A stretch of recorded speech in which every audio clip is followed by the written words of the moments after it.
Hillside, Gloucestershire, 9:34 p.m., December 31st. It was New Year's Eve. Francis Carrigan and Linda Elcombe were on their way to a party. Francis Carrigan was a student at the esteemed Ashton Manor, an exclusive boarding school in the Cotswolds. Linda Elcombe, his girlfriend, was the groundkeeper's daughter. Stop the car! Right now? We're in the middle of the woods. I'm not going anywhere with you. Linda, please, just be reasonable. Reasonable? You don't love me! Of course I love you. I love you very much. Then why won't you stand up to your father? Standing up to his father was something Francis Carrigan had never been able to do. He called me trash. Doesn't mean it. He's just old-fashioned. Linda Elcombe was a bright young woman with flowing blonde hair, but she was a commoner, and that was something Francis' father would never allow. You're going to break up with me, aren't you? No, of course not. I love you. And that was exactly the problem. His father had told him, in no uncertain terms, to end the relationship with Linda at once, and Francis had swallowed his pride and acquiesced. Again. I heard you on the phone. I'm not going to do it, Linda. I don't care what he says. Why won't you tell him that? Instead, you're just toying with me. And then, she made a fatal mistake. Linda, come back. It's raining. I don't care. I don't want to spend another minute with you. Linda! Francis tried to go after her, but the rain and the darkness made it hard. She vanished into the foreboding woods. Linda! Linda?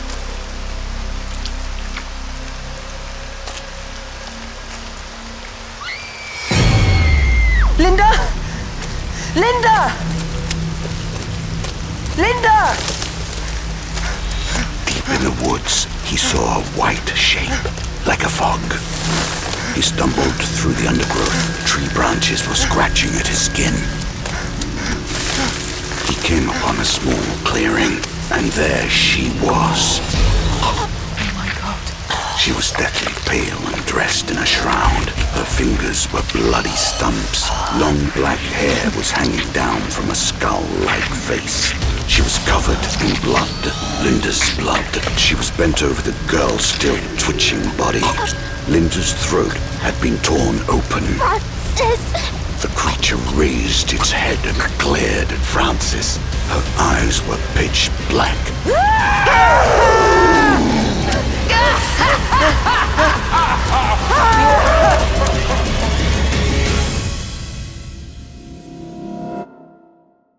10, 9, 8, 7, 6, 5, 4, 3, 2, 1.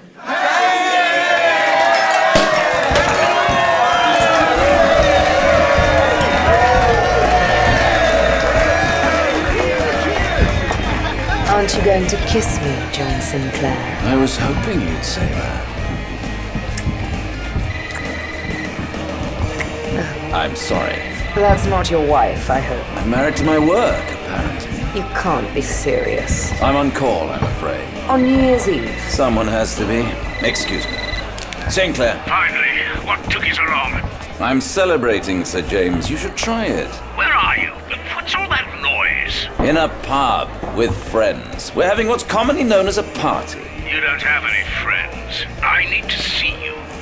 Right now? No, perhaps in a week or two. Of course, right now.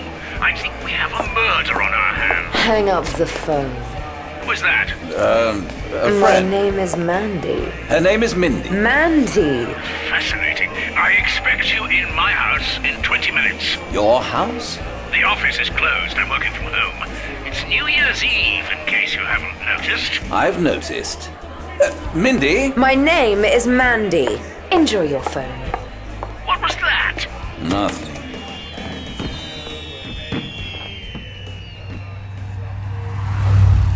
West London, January 1st, 28 minutes past midnight. The night was cold. A fine chill lay over the city. I took a cab to Sir James's house. At least I wasn't the only one who had to work on a night like this. John Sinclair, I'm here to see Sir James. I know. You're late. And you are? Walter. I'm Jimmy's husband. But, excuse me? You look surprised. I can't believe you called him Jimmy. Oh, he hates it, believe me. He's waiting for you in his study.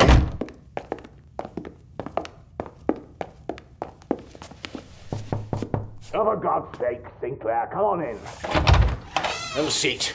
I hope this is important. If it weren't, you'd still be talking to Mandy. Was that her name? Have you ever heard of the legend of Lady L? Who? Otherwise known as the Lady in White. Listen to this. Did you really ask me here to tell me a fairy tale? It's part of the briefing. I need to familiarize you with the facts of the case before he gets here. Before who gets here? I've had intelligence sift through historical documents. The whole story began back in 1722. Quite a cold case. It'll be heating up soon enough. It happened in a town called Hillside in the Cotswolds. The landed gentry was up to its usual histrionics. Come here. Oh, my lady. Lady Laduga was married to Count Istvan Laduga, A rather odd name. related to one of the foreign houses, and apparently the Count had quite a temper. What about your husband? That old bore. He's playing cards. He's always playing cards. However, Count Laduga was not playing cards. He had been hiding. How dare you! He pulled his saber I beg thee! and plunged his blade right through the man's chest.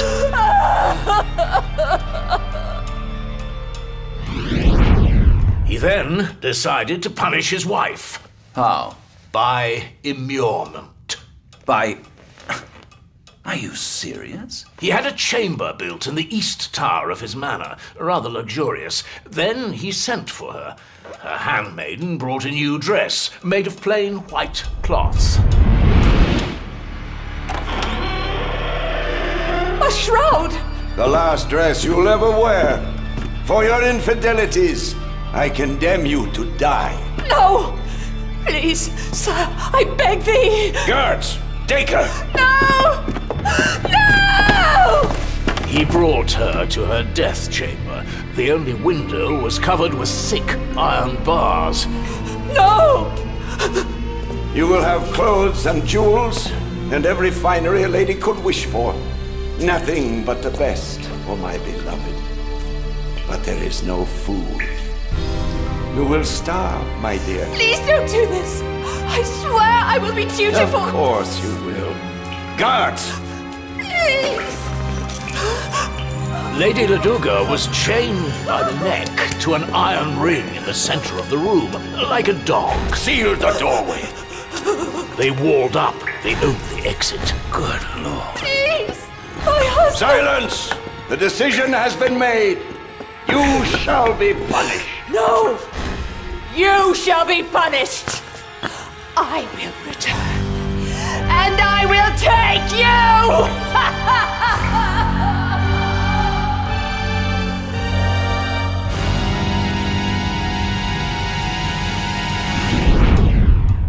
It is said that she scraped her fingertips down to bloody stumps as she tried to claw her way to freedom.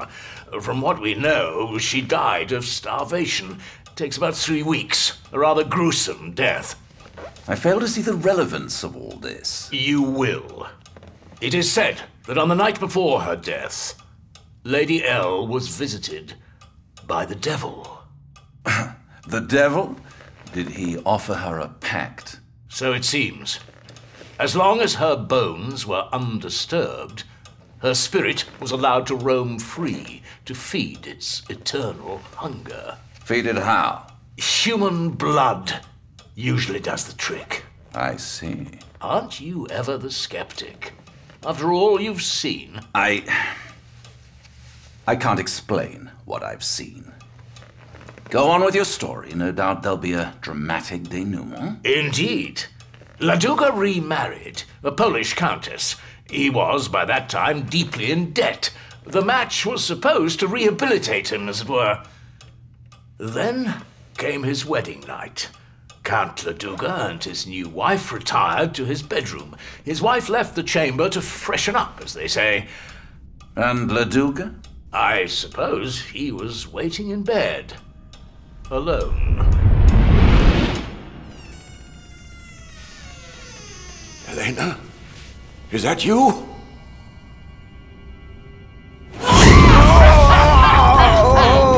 Remember my promise. Mercy! I asked for mercy too. You gave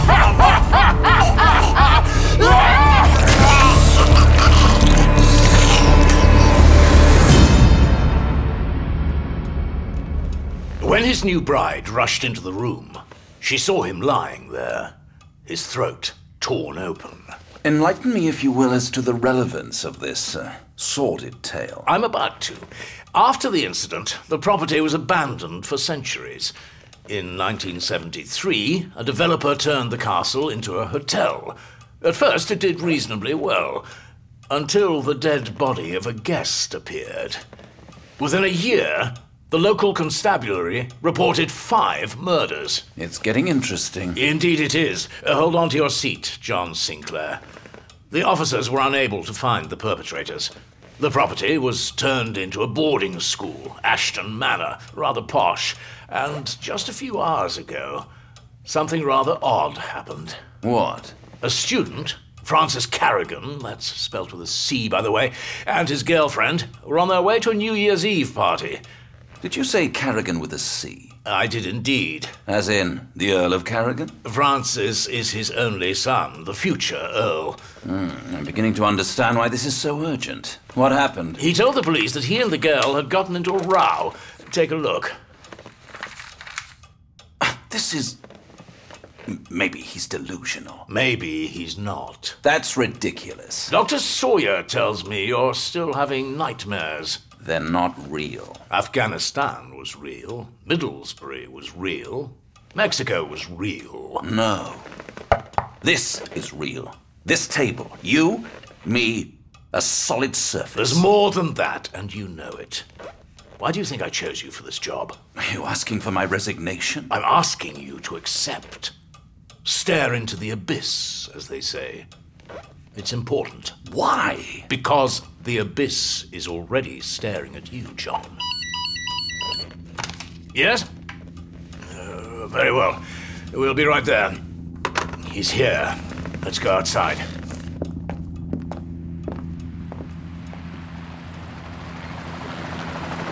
What's going on? That's the Earl of Carrigan's private helicopter, attempting to land on my rather well-tended lawn. Sir James averted his eyes in the glare of the helicopter's landing light. I didn't have to. My eyes were fine. Always have been. Sir James? Lord Carrigan, Happy New Year. Well, it's hardly happy, is it? My son. Let me introduce Mr. John Sinclair. He'll be handling the case. What about Francis? He's still in custody. I understand the young lady hasn't been found? Unfortunately not. Your son claims that he saw a stranger violently assault her. He managed to flee the scene and drive back to the school. He informed her father, Robert Elcombe. When they returned to the scene, there was no sign of Linda. She probably ran away. There were considerable amounts of blood. We are considering this a murder. What's going to happen to my son? We won't know until the investigation is complete. He is, at this point, the prime suspect, but he hasn't been charged yet. I expect you to take care of this mess. I can't have our family's reputation sullied. Sinclair, how soon can you be in Hillside? There is a darkness that is more than an absence of light. It's a living thing. It takes you completely. My name is John Sinclair. I work for Scotland Yard, Special Division.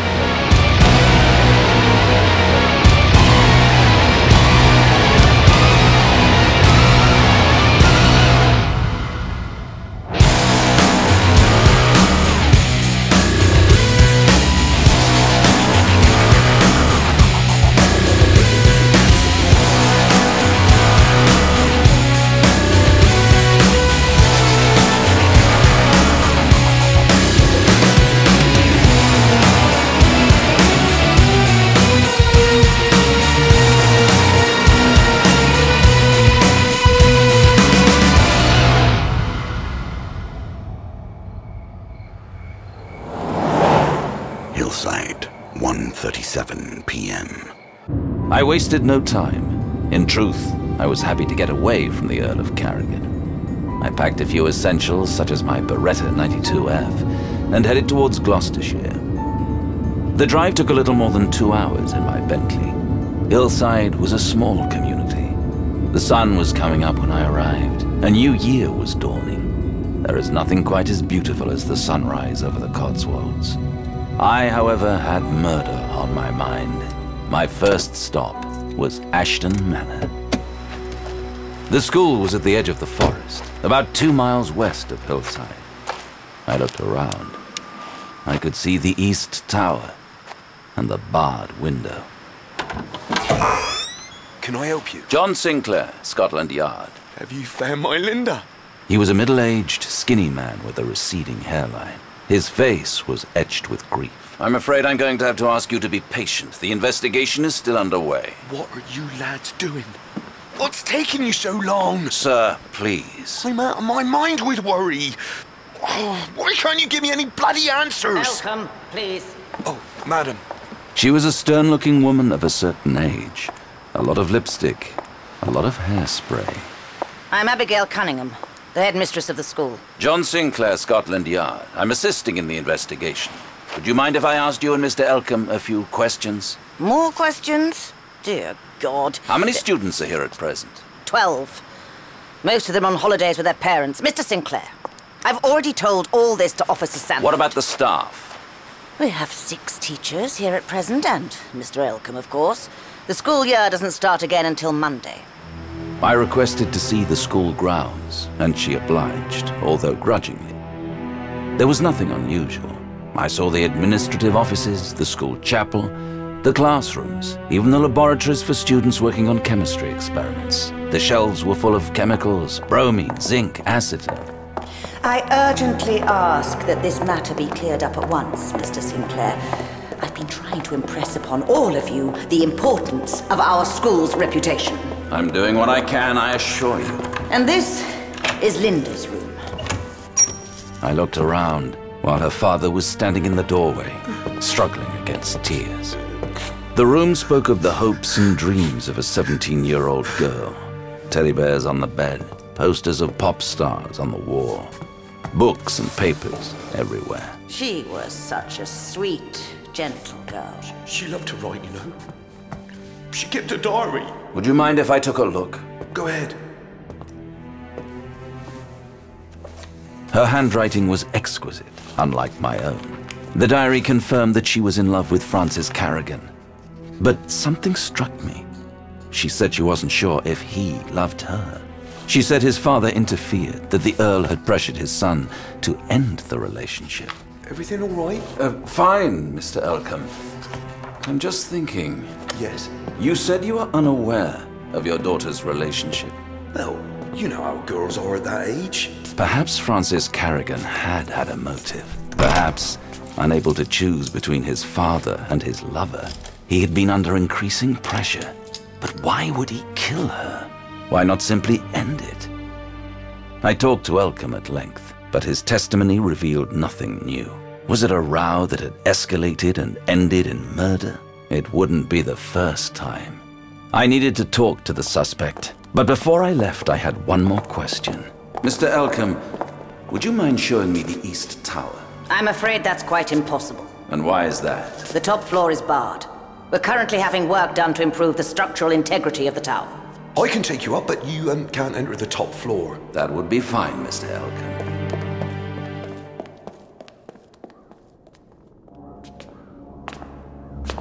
I'm afraid that's all I can show you.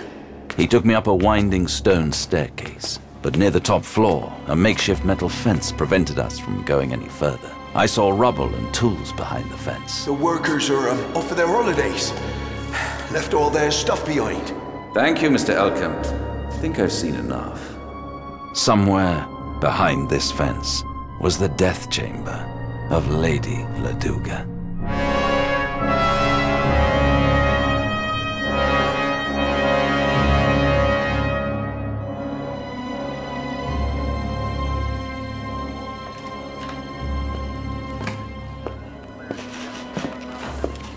Who the hell are you? DCI Sinclair, Scotland Yard.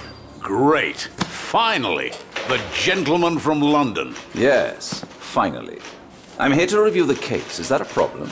Officer Sanford was a man in his mid-40s, a tough-looking type with a crew cut. His hair was grey. He had dark circles under his eyes. He was clutching a paper coffee cup. I've got my supervisors breathing down my neck. I've got a million questions to answer. The lad's father, his damn lawyers. I've got a dozen bloodhounds out there looking for the girl, or for some damn dog biscuits for all I know. The last thing I need is for some kid from London to show up and ask me to hold his hand. I fixed my gaze on him. It was the same look I'd given my boys back in Afghanistan, when they had the nerve to backchat, which was rare. Stand up straight when you talk to me! I beg your pardon? You heard me! Stand up straight! You're in uniform! Do not disgrace it! His eyes were darting around the room. Everyone was looking at him. I knew he was nervous. He was tired, he was under pressure, and he wasn't handling it well. I'm your commanding officer. Do you understand that? Where's Carrigan? In his cell. Take me to him. Right now? Of course right now, Officer Sanford! Carrigan! London call! Back up! Now! Sanford, help me! And call for a medic! Francis Carrigan's body was hanging from a ceiling fixture. He had torn up his bedsheet to make the rope. Sanford and I lifted him by his legs. Another officer entered the cell with a footstool and a knife. Cut him down! Quickly, please! We lowered him onto the bunk. He was alive. Barely. I cupped my hands and pressed against his chest. Where's the damn medic? Dr. Grayson is on his way. Stand back! I leaned over him and gave him mouth to mouth. Sanford and the others stood in silence and watched. Come on, Frankie boy, come on! Come on! Let me through. Francis, can you talk? Don't talk to him. He needs rest. Mr. Carrigan, can you hear me? Can you hear me? It hurts. Of course it hurts. You got lucky. No, I didn't. Francis, my name is John Sinclair. I'm here to help. What happened? I said leave him be. No, I need answers. Talk to me, Francis. I left her. Who? Linda. What happened? The lady. What lady? What did you see? Why did you try to kill yourself? I'm a coward. Tell me what happened. You said that you found the body of Linda Elcombe last night. Is that correct? Francis, your father personally requested that I come. I need you to cooperate with me. Yes. Yes, that's correct. Tell me what happened. Linda and I were on our way to a party, and we had a little row. She walked off. I tried to follow her. Then what? I was walking through the woods. I kept calling her name. According to the police report, you claimed you saw some kind of spectre. I could see it through the tree branches, like a white shape, a cloud or a mist. Mr. Carrigan, I'm sorry to have to ask you this. Have you been drinking or taken any drugs? No. Please, you have to believe me. I know how it sounds, but it's true. It's all true. The woman, the lady in white, she was feeding on her. And then I ran. I just turned and ran. I left her to die. Mr. Carrigan, Francis, I'd like you to take me to the scene of the crime. Out of the question. The man is injured. I'm sorry, Doctor. I'm afraid I have to insist. Can't someone else take you there? It's rather important that Mr. Carrigan be there. Francis, I need you to show me exactly what happened and where. I won't allow it. No, Doctor. I'll do it. I want to. You need rest, Francis. You've barely escaped with your life. I need to do this. Whatever happened, it's my fault. We went to my car and drove out into the woods. Sanford, Francis, and me. It was a decision I would come to regret.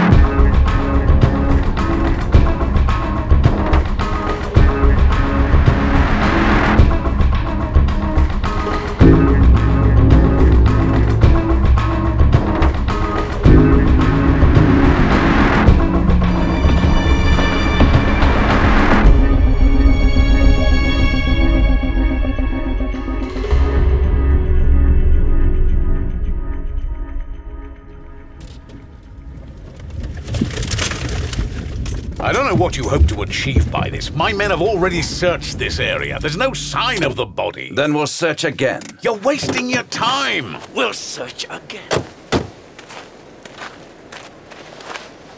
Francis led Constable Sanford and myself to the scene, into the woods. Slowly, the sun was going down. This is where it happened. Behind the police tape was a small clearing. It looked like an animal had been slaughtered. I saw blood, traces of hair and fabric. Where's the body? It's the strangest thing. I couldn't explain it, but I had an odd feeling. The missing girl, the bloody scene, Francis' suicide attempt. It's as if you're lying in your bed at night, and your upstairs neighbor takes off a shoe, and you just lie there, in the darkness, waiting for the second shoe to drop. What was that? The second shoe. Huh? I beg your pardon. Figure of speech, Constable. Look, over there. Do you see that? Where? It was evening, and the light was beginning to wane. But I saw a shape, a human shape, moving in the distance. What is that? Quiet! I pulled my gun and I turned to Sanford and Carrigan. Stay back! Sanford, don't let the boy out of your sight. Is that clear? Yes, sir. I tried to move as quietly as I could. The man turned around. In the murky darkness of the forest, I couldn't make out his face. I pulled my gun. Don't move or I'll shoot! Suddenly, there was a flash. I should have been blinded, but I wasn't. Then the man was on me. I took a hard left hook to my chin. For a moment, stars were dancing in front of my eyes. When I recovered, I saw... John? I'm so sorry. Acting on instinct, I whirled around and punched him in the stomach. I regretted it at once. Bill? Is that you? Bill Connolly was a journalist of sorts, and rather a pain in the neck. But I considered him a friend, nonetheless. What were you thinking? What were you thinking? You attacked me. Oh, pardon me, Chief Inspector. You came out of nowhere and said you were going to shoot me. I didn't know you were you. Of course. Shooting strangers is perfectly all right. I could sue you. This is police brutality. No, it's not. Not yet. Will you stop pointing that gun at me? I might still want to shoot you. What are you doing here? A potential murder. A missing body. Where else would I be? You're interfering with a police investigation. Put out that cigarette. This is a crime scene. Have you found her yet? Who? The lady in white. Lady L. Are you kidding me? I thought you weren't doing tabloid stuff anymore. I'm not. This is serious investigative journalism. In 1973, there were 5 unsolved murders. 5, John. It's happening again. There are demonic forces at work. Please, Connolly. After what we saw in Mexico. We saw nothing. We were hallucinating. You might have been. I wasn't. There's a greater truth here, John. You know that. I saw it in your eyes. Stop denying it. You know this man. Regrettably. His name is Bill Connolly. He's a reporter. I'm just trying to get the facts of the case. I swear to God, Bill, if you interfere with me... The last time I interfered with you, I saved your life. What are you talking about? I saved yours. What was that? Let's go.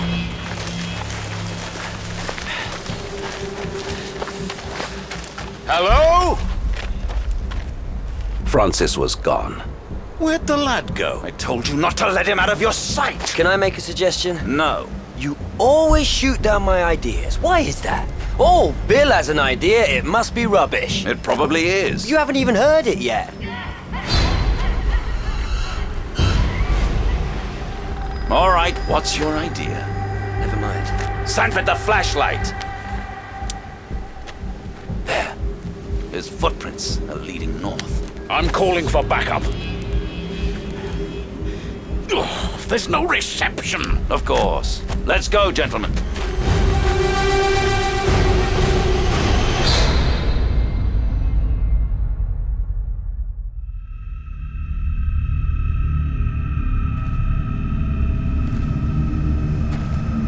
Francis Carrigan had gone deeper into the woods. He was following a mysterious voice. Who is that? What did you do to Linda? It's me. I'm Linda. That's not possible. Or was it? Francis' heart was suddenly beating faster. Perhaps he thought he had been wrong. Perhaps Linda was alive after all. Linda, I'm coming. I'll save you. I'm coming. Where are you? I'm right here. And then he saw her. She was standing at the edge of a clearing just a few yards away. She was covered in blood. Linda? Is that you? Francis heard something. He whirled around. The lady in white was right behind him. She didn't look human, not anymore. I'm sorry, I didn't mean to. Holy God, what was that? Come on! Sanford, lock and load. I don't like this. I don't like this one bit. We headed in the direction of the screams. Then we saw it. Oh my God! We were too late. It looked like a slaughterhouse. Blood everywhere, as if someone had cut an animal's throat. We found a torn school jacket on the ground. That's Francis's jacket. Why is there no body? John, do you see that? I see it, Bill. The lady in white. In the distance, in between the stark tree branches, we saw a white shape. Sanford, watch out! My bullet seemed to have no effect on her. She turned to look at me. Her fingers were bloody, bony stumps. Her jaws extended, unnaturally long. I could see her razor-sharp teeth. Sanford, no! John, stop! There's nothing you can do for him anymore. Let go of me! John, it's suicide. He's gone. He's gone, John. No! You're all going to hell! Get in the car. Get in the car, John, now! Drive! We're losing her. Keep going. What was that thing? My best guess, a vampire. A what? Have you lost your mind? Just a wild stab in the dark, mind you. Look at my camera, the pictures I took. You took pictures? Oh, for God's sake, John, yes. I'm a journalist. Look at the display. I'm driving. Take a look. There's nothing there. Exactly. There's nothing there. They have no reflection. They have no soul. You're insane. Why is this happening? What are you talking about? Assuming you're right, why now? After all these centuries, why are these creatures attacking now? You're not gonna like the answer. Tell me. I think it's you, John. They're drawn to you. Great. Thanks a lot. Careful, you idiot! Don't call me an idiot. Where did you learn to drive? Scotland. Figures. Look! She's over there. Oh my God. She's heading towards the school. Ashton Manor, Hillside, 9:58 p.m. I had an uneasy feeling as I pulled up on the gravel driveway. We rang the doorbell. Elcom answered. Get inside. What's going on here? The school is not safe. Something is coming. What was that? Damned if I know. A vampire, I think. I beg your pardon. Close the door! Mr. Sinclair, would you kindly explain what's going on here? There's a thing out there, and it's killing people, and it's trying to get in. What? Why? It's all John's fault. He attracts them. Shut up. Dad? Did you hear that? Hear what? That whisper. Are you off your rocker? What on earth is that? I don't know. I think we're safe for now. Oh, and how, pray tell, do you arrive at such a comforting conclusion? Vampires. They can't enter a place unless they're invited in. Do you have any idea how insane that sounds? We have to gather the students and teachers in a safe place. The auditorium, perhaps? The school chapel. Holy ground.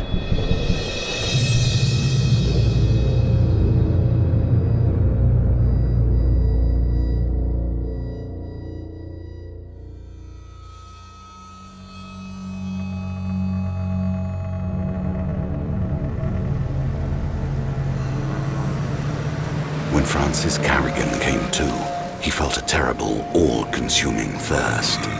It was unlike anything he had ever felt before. A deep, hot pain in his throat. He reached for his neck. He felt only an open wound. How was that possible? His head was hurting, and the thirst was killing him. Slowly, he got up. He began stumbling forward. There was only one thought on his mind. Water.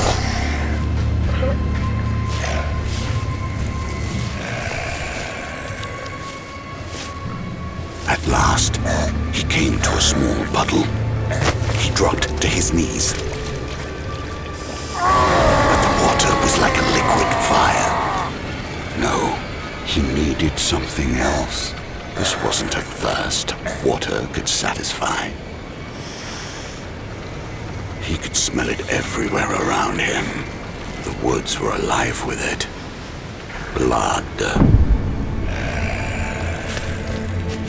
He stood up, and then he remembered. The town was only a few miles away. There would be plenty of blood in Hillside. The feast of blood.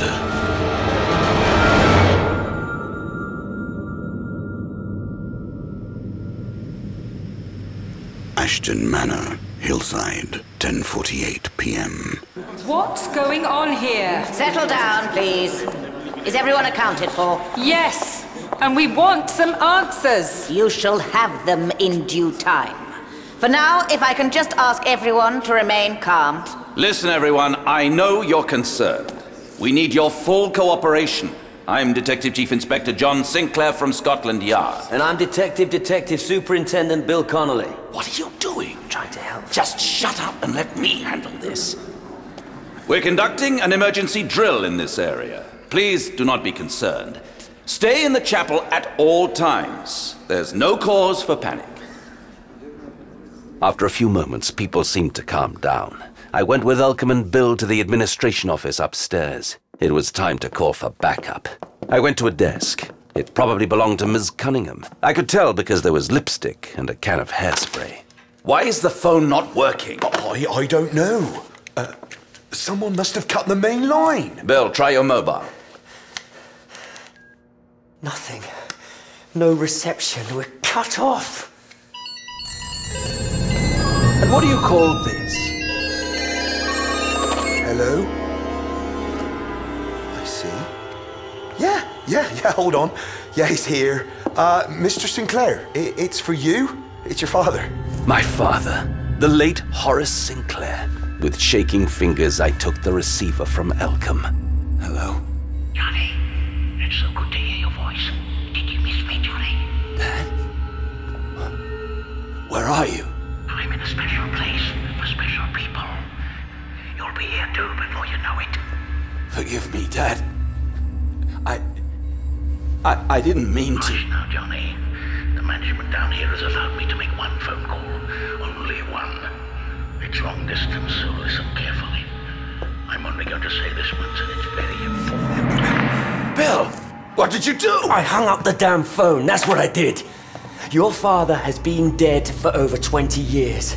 They're playing with your mind. They're trying to get to you. Who's they? You know who they are. Open your eyes. What are you talking about? Wake up, John Sinclair. You can't hide any longer. People are depending on you. No. John, I know it's hard. It's been hard for me too. After the shooting in New York, after what we've seen in Mexico, I thought I lost my mind. But then I realized something. What? I think there's a plan. A plan? What are you talking about? I hear voices in my head. I hear my father. Nothing makes any sense anymore. I have something for you. A crucifix? Are you kidding me? Just take it. It can't hurt. For me. I closed my hand around the small silver cross. I knew he meant well. I don't want you to get hurt, John. Thank you, Bill. Linda? I looked out the window. Linda Elcom was standing outside in the pale moonlight. her fingers scratching at the window pane. I looked out. She was hanging in the air, 30 feet above the ground.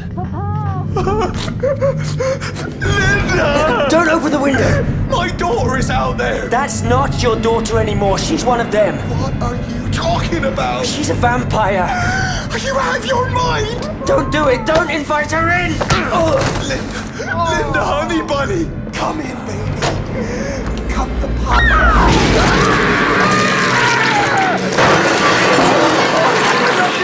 John!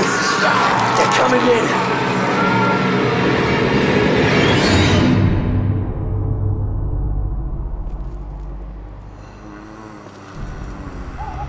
Things were definitely looking up for Francis, the never-to-be Earl of Carrigan.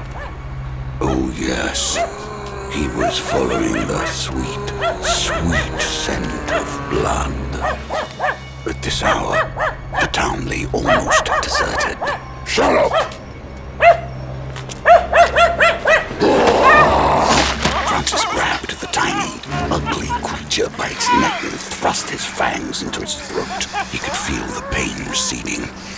His strength was coming back. What are you doing to my little Fluffy? Fluffy!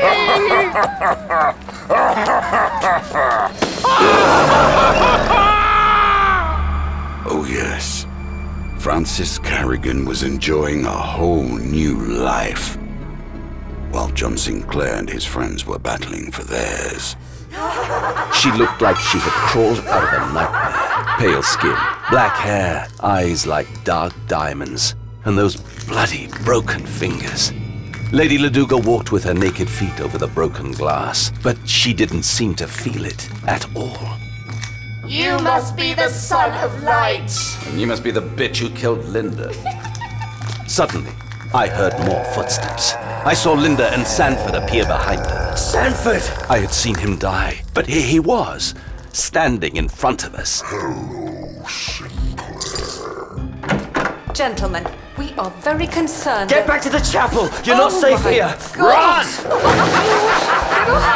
Suddenly, the overhead lights flickered, and then the electronics in the office went haywire. The computers turned on, the printers, everything, even the music player in the corner. And then, without warning, they descended on the poor woman, like hungry locusts.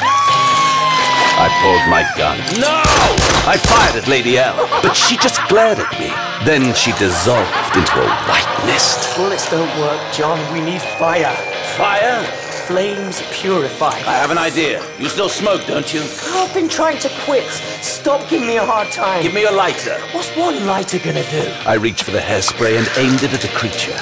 Then I flicked the lighter and held it in front of the spray can. Aerosol, highly flammable. It's working! She was withering away in the flames, but it wasn't over yet. I lunged forward, thrusting myself onto Sanford. He threw me off with one swipe of his hand.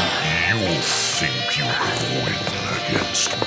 Sanford, you are a coward in life, and you're a coward in death. I needed to taunt him. I needed him to follow me. Bill, get to the chapel. Look after the kids. The vampire lunged at me. I turned and ran. I remembered seeing something when they showed me the school. Something in the chemistry labs. I looked around the room.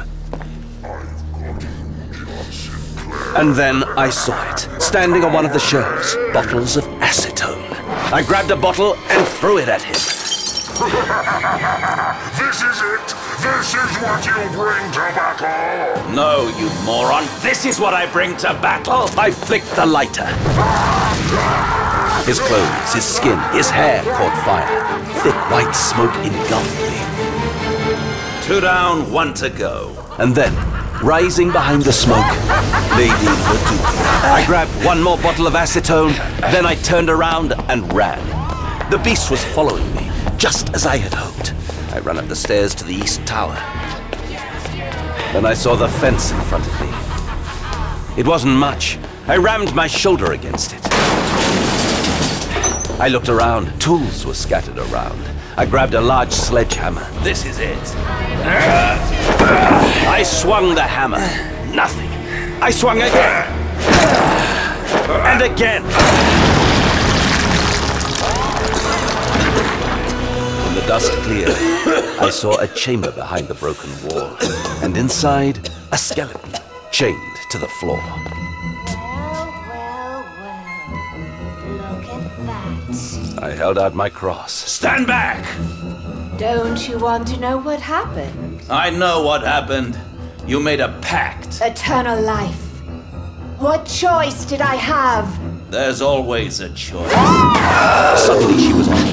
I could feel her fingers clawing at my throat. I saw her jaws extending. I felt the cross dropping from my fingers. No!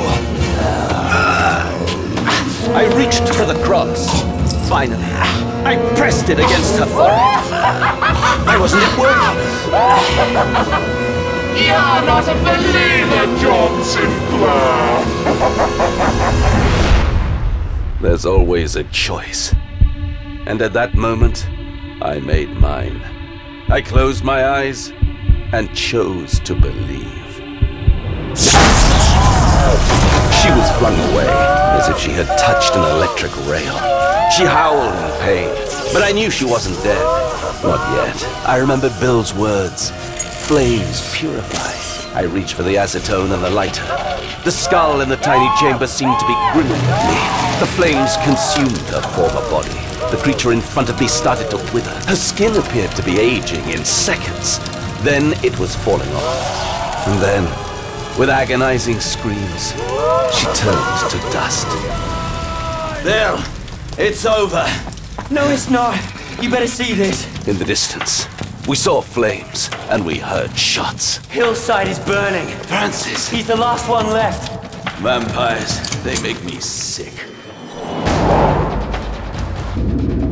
There he was, Francis Carrigan, or what was left of him. He was standing in front of a burning barn. The villagers' rifles had no effect on him. Stand back! I'll handle this! John Sinclair! I raised my cross. I banish you to hell! I rammed my shoulder into him, pushing him into the fire, and myself with him. God, take my hand! Bill pulled me out, just in time. My clothes were seared, but I was unharmed. He came leaping out of the flames, clutching my ankle. I can smell your blood. His hands were closing around my throat. My vision was getting blurry. Francis! Father? Suddenly, he let go. I saw Sir James getting out of the helicopter, and Carrigan. Francis, is that you? You wanted me to be strong, to be a man. Now look at me! Francis! No! The creature leapt at Carrigan, his fingers clutching at him. Oh, for Christ's sake, do I have to do everything myself? Sir James walked up to the creature and pulled out a cross. In nomine Patri et Filii et Spiritus Sancti. Look! The sun! Over the hills, we could see the first rays of the sun. I turned to look at Francis. He was writhing in pain at the cross. No! That's my son! Carrigan beat the cross out of Sir James' hand. Are you mad? That creature isn't your son. I tried to get to my feet, but I was too weak. Francis stumbled towards his father, and then it happened. The sun hit him. His skin was blistering in the light. Francis! The boy collapsed. Whatever had taken hold of him was gone. Carrigan cradled his dying son in his arms, rocking back and forth. Bill helped me to my feet. Yes. Sir James approached me. John, another job well done. How did you know to come? I tried calling for backup, but the phones... I'm not here as backup. When I send you out on a job, I trust you can handle it. No, the Earl insisted we come. He was concerned for his son. I tried to save him. We went after him. But I'm sure you did your best, my boy. It's all true. This darkness... It's real. I told you to keep an open mind. What are you doing? Here's my badge. And my gun. I don't understand. What's there to understand? The boy is dead because of me. The lady took him. I can't do this. Not after what I've seen. After what I've done. I don't think you have a choice in this matter. There's always a choice. This isn't over, Sinclair. Happy New Year, Jimmy. Don't call me Jimmy.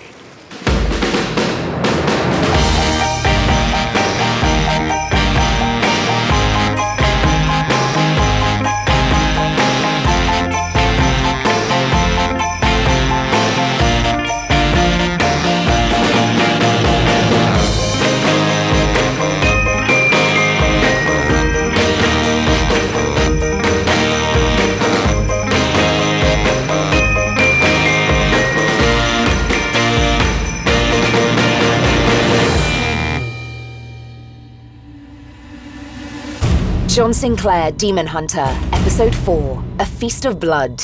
Audio movie by Gabriel Conroy, based on the original novel by Jason Dark. John Sinclair was played by Andrew Wincott. The narrator was Anthony Scordi.